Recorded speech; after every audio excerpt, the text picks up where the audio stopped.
Livro 3. 1.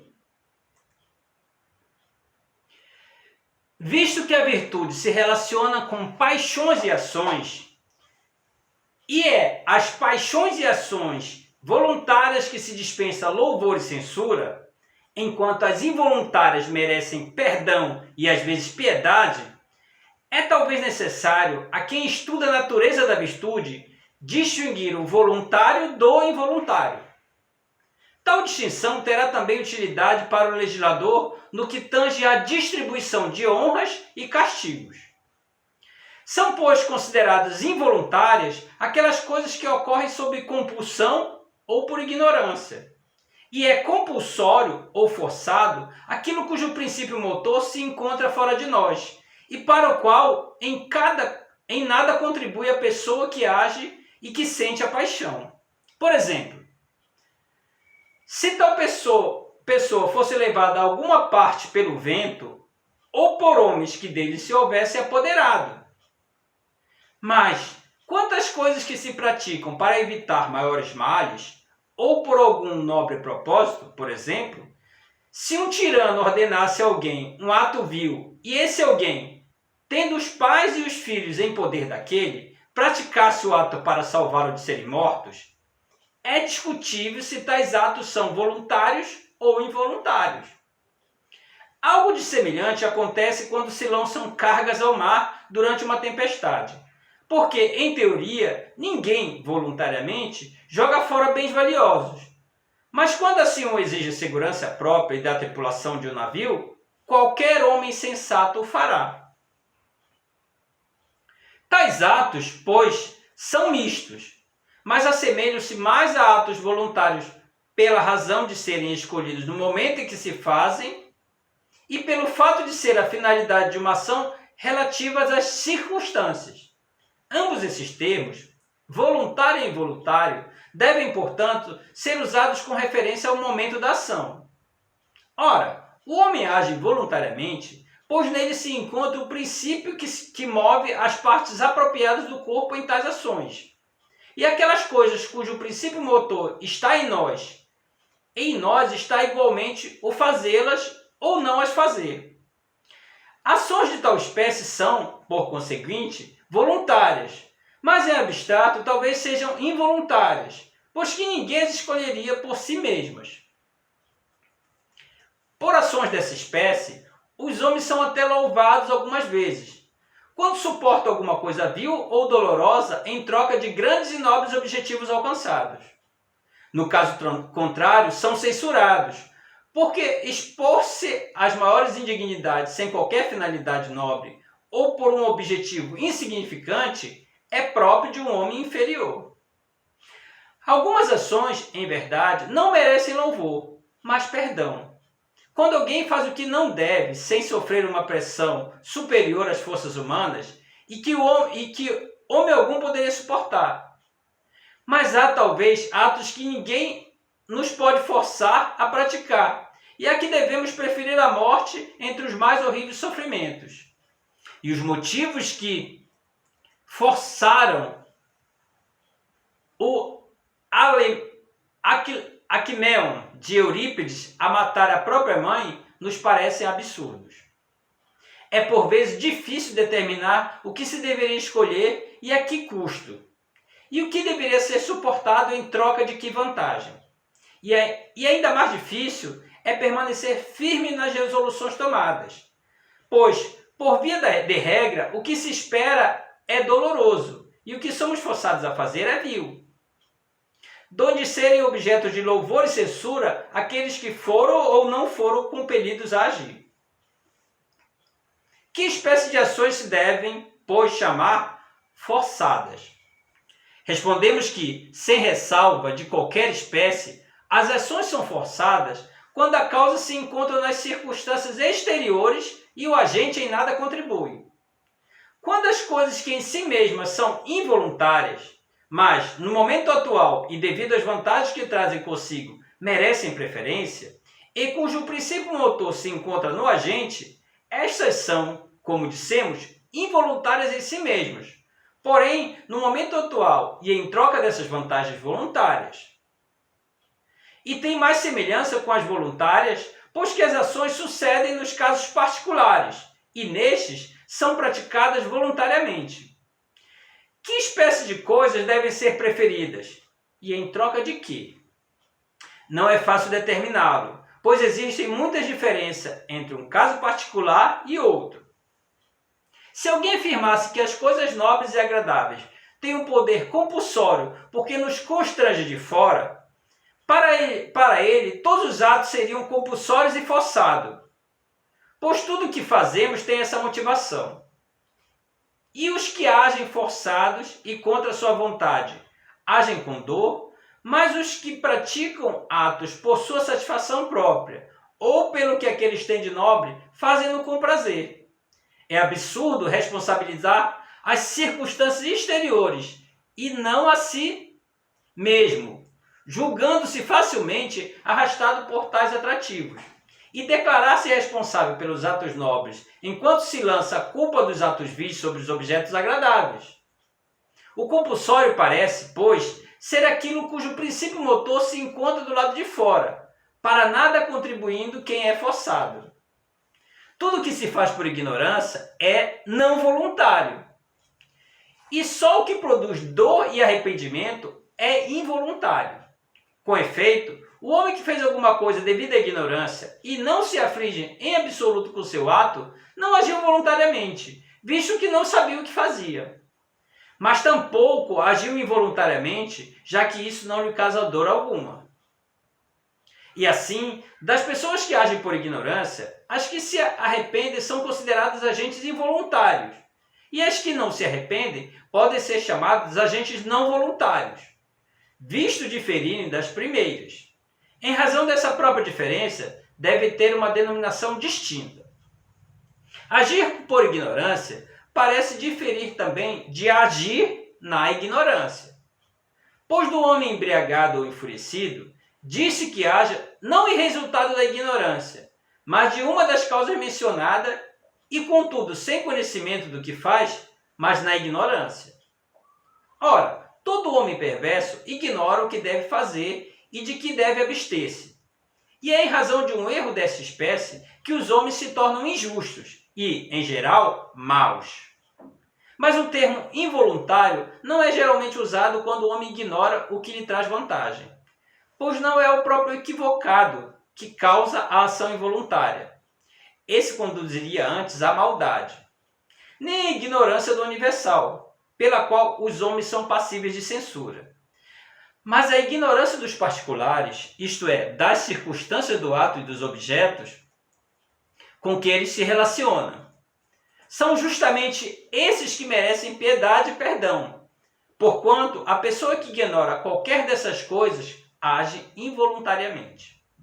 Talvez convenha determinar aqui a natureza e o número de tais atos.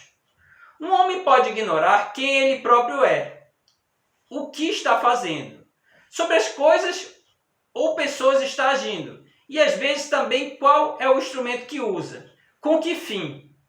Pode pensar, por exemplo, que está protegendo a segurança de alguém. E de que maneira age, se com brandura ou com violência, por exemplo. Ora, nenhuma dessas coisas um homem pode ignorar, a não ser que esteja louco. E também é claro que não pode ignorar o agente, pois como é possível desconhecer a si mesmo? Mas é possível ignorar o que se está fazendo. Costumamos dizer, com efeito, ele deixou escapar essas palavras sem querer, ou não sabia que se tratava de um segredo, como se expressou Ésquilo a respeito dos mistérios, ou como aquele homem que disparou a catapulta e desculpou-se, alegando que só queria mostrar o seu funcionamento e ela disparou por si. Também é possível confundir nosso filho com um inimigo, como ocorreu com Mérope. Ou pensar que uma lança pontiaguda tem a ponta embotada, ou que uma pedra é pedra-pomes. E pode-se dar a um homem uma poção para curá-los, e ao invés disso matá-lo. E também ferir um adversário quando se pretende apenas tocá-lo, como acontece no pugilato. A ignorância pode relacionar-se, portanto, com qualquer dessas coisas, isto é, qualquer das circunstâncias do ato. E do homem que ignorava uma delas, disse que agiu involuntariamente, sobretudo se ignorava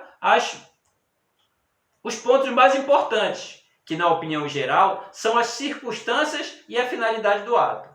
Além disso, a prática de um ato considerado involuntário, em virtude de uma ignorância desta espécie, deve causar dor e trazer arrependimento. Como tudo que se faz constrangido ou por ignorância é involuntário, o voluntário parece ser aquilo cujo princípio motor se encontra no próprio agente que tenha conhecimento das circunstâncias particulares do ato. É de presumir que os atos praticados sob o impulso da cólera ou do apetite não merecem a qualificação de involuntários, porque, em primeiro lugar, se fossem tais, nenhum dos outros animais agiria voluntariamente, e as crianças tampouco. E em segundo lugar, seria o caso de perguntar se o que se entende por isso é que não praticamos voluntariamente nenhum dos atos devido ao apetite ou à cólera, ou se praticamos voluntariamente os atos nobres e involuntariamente os vis. Não é absurdo isso, quanto a causa é uma só e a mesma. Inegavelmente, seria estranho qualificar de involuntárias as coisas que devemos desejar. E é certo que devemos encolerizar-nos diante de certas coisas e apetecer outras, por exemplo, a saúde e a instrução. Por outro lado, o involuntário é considerado doloroso, mas o que está de acordo com o apetite é agradável. Ainda mais, qual a diferença no que tange à involuntariedade entre os erros cometidos a frio e aqueles em que caímos sob a ação da cólera? Ambos devem ser evitados, mas as paixões irracionais não são consideradas menos humanas do que a razão. Por conseguinte, também as ações que procedem da cólera ou do apetite são ações do homem. Seria estranho, pois, tratá-las como involuntárias. 2.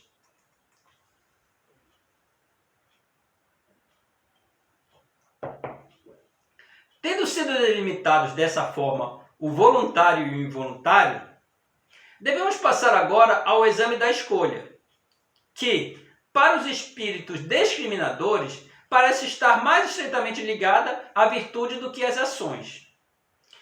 A escolha, pois, parece ser voluntária, mas não se identifica com o voluntário. O segundo conceito tem muito mais extensão. Com efeito, tanto as crianças como os animais inferiores participam da ação voluntária, porém não da escolha. E, embora chamemos voluntários os atos praticados sob o impulso do momento, não dizemos que foram escolhidos. Os que definem como sendo um apetite, a cólera, um desejo ou uma espécie de opinião, não parecem ter razão. Efetivamente, a escolha não é também comum às criaturas irracionais, mas a cólera e o apetite sim. Por outro lado, o incontinente age com apetite, porém não com escolha. O continente, pelo contrário, age com escolha, porém não com apetite. Ainda mais, há contrariedade entre apetite e escolha, mas entre apetite e apetite não. E ainda, o apetite relaciona-se com o agradável e doloroso, a escolha nem com um nem com o outro.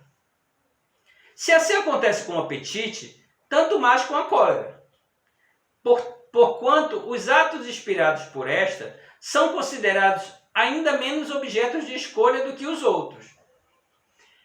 Nem tampouco é o desejo, embora pareça estar mais próximo dela.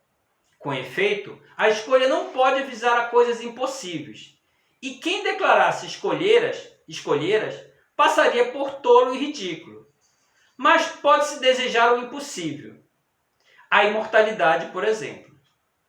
E o desejo pode relacionar-se com coisas em que nenhum efeito teriam os nossos esforços pessoais, como, por exemplo, que determinado autor ou atleta vença uma competição, mas ninguém escolhe tais coisas, e sim aquelas que julga poderem realizar-se graças aos seus esforços. Além disso, o desejo relaciona-se com o fim e a escolha com os meios. Por exemplo, desejamos gozar saúde, mas escolhemos atos que nos tornarão sadios. E desejamos ser felizes e confessamos tal desejo. Mas não podemos dizer com acerto que escolhemos ser felizes, pois, de um modo geral, a escolha parece relacionar-se com as coisas que estão em nosso poder. Também, por esse motivo, não se pode identificá-la com a opinião, uma vez que esta se relaciona com toda sorte de coisas, não menos as eternas e as impossíveis do que as que estão em nosso poder. E, por outro lado, ela se distingue pela verdade ou falsidade, e não pela bondade ou maldade, enquanto a escolha se caracteriza, acima de tudo, por essas últimas. Ora, com a opinião geral, não há ninguém que a identifique. Nós, porém, acrescentamos que ela não é idêntica a nenhuma espécie de opinião. Com efeito, por escolher o que é bom ou mal, somos homens de um determinado caráter, mas não o somos por sustentar esta ou aquela opinião. E escolher obter ou evitar algo bom ou mal, mas temos opiniões sobre que seja uma coisa, para quem ela é boa e de que maneira é boa para ele. E não seria muito acertado dizer que opinamos obter ou evitar uma coisa qualquer. Acresce que a escolha é louvada pelo fato de relacionar-se com um objeto conveniente, e não de relacionar-se convenientemente com ele. Ao passo que a opinião é louvada quando tem uma relação verdadeira com seu objeto. E também escolhemos o que sabemos ser melhor, tanto quanto nos é dado sabê-lo. Mas opinamos sobre o que não sabemos exatamente. E não são as mesmas pessoas que passam por fazer as melhores escolhas e sustentar as melhores opiniões. Mas de algumas se diz que têm excelentes opiniões, e, no entanto, padecem de um vício qualquer que as impede de escolher bem.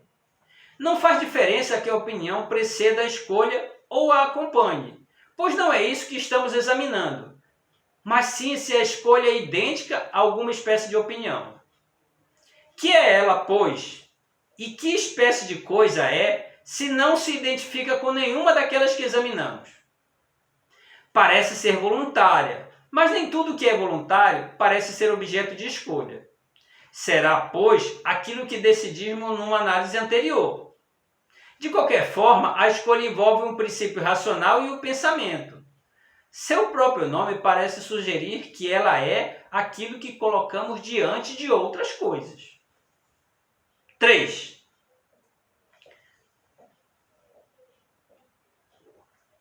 Mas delibera-se acerca de toda coisa, e toda coisa é um possível assunto de deliberação. Ou esta é impossível a respeito de algumas.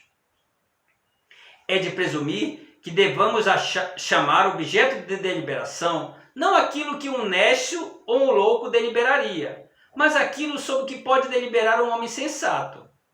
Ora, sobre coisas eternas, ninguém delibera. Por exemplo, sobre o universo material ou sobre a incomensurabilidade da diagonal com o lado do quadrado.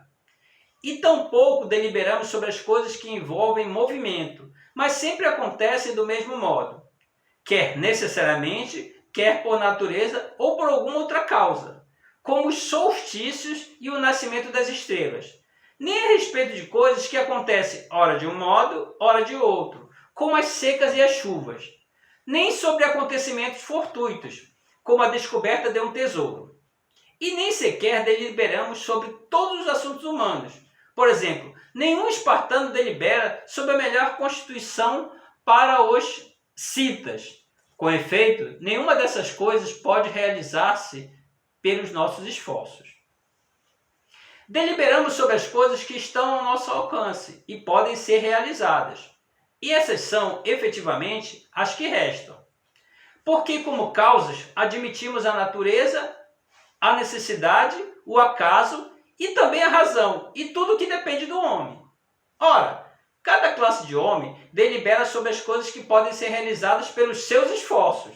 E, no caso das ciências exatas e autossuficientes, não há deliberação. Como, por exemplo, a respeito das letras do alfabeto. pois não tem dúvidas quanto à maneira de escrevê-las. Ao contrário, as coisas que são realizadas pelos nossos esforços, mas nem sempre do mesmo modo, essas são objetos de deliberação. Os problemas de tratamento médico e de comércio, por exemplo,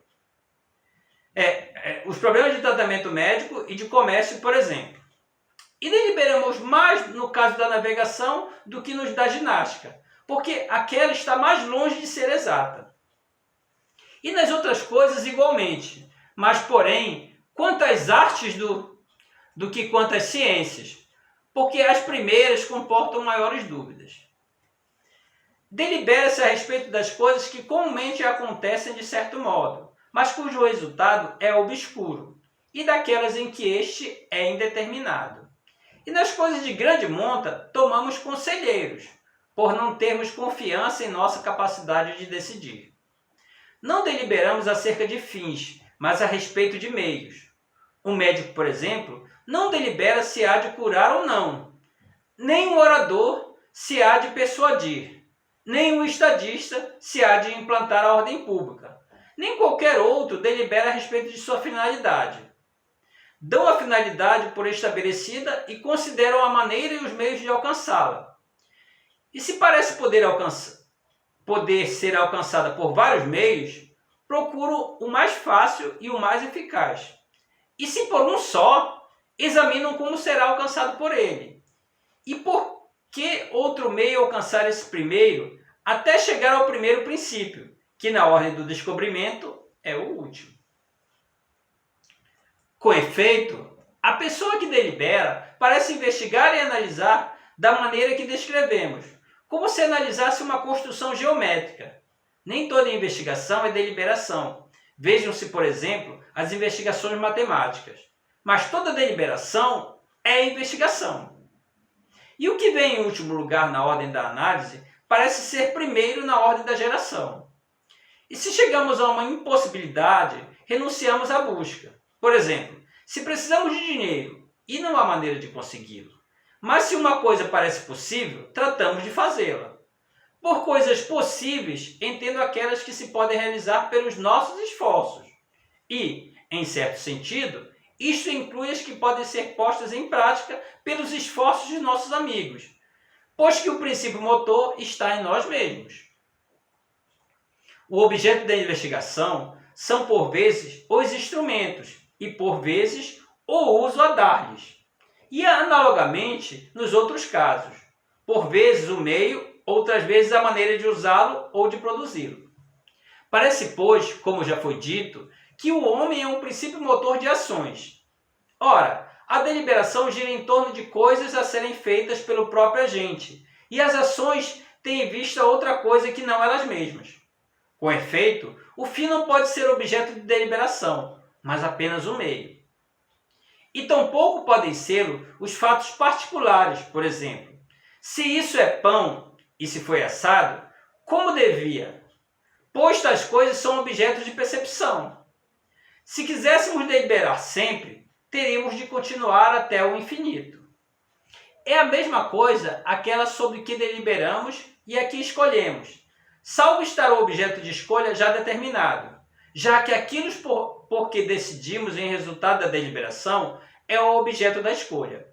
Efetivamente, todos cessam de indagar como devem agir depois de fizeram voltar o princípio motor a si mesmos e a parte dirigente de si mesmos, pois é essa que escolhe.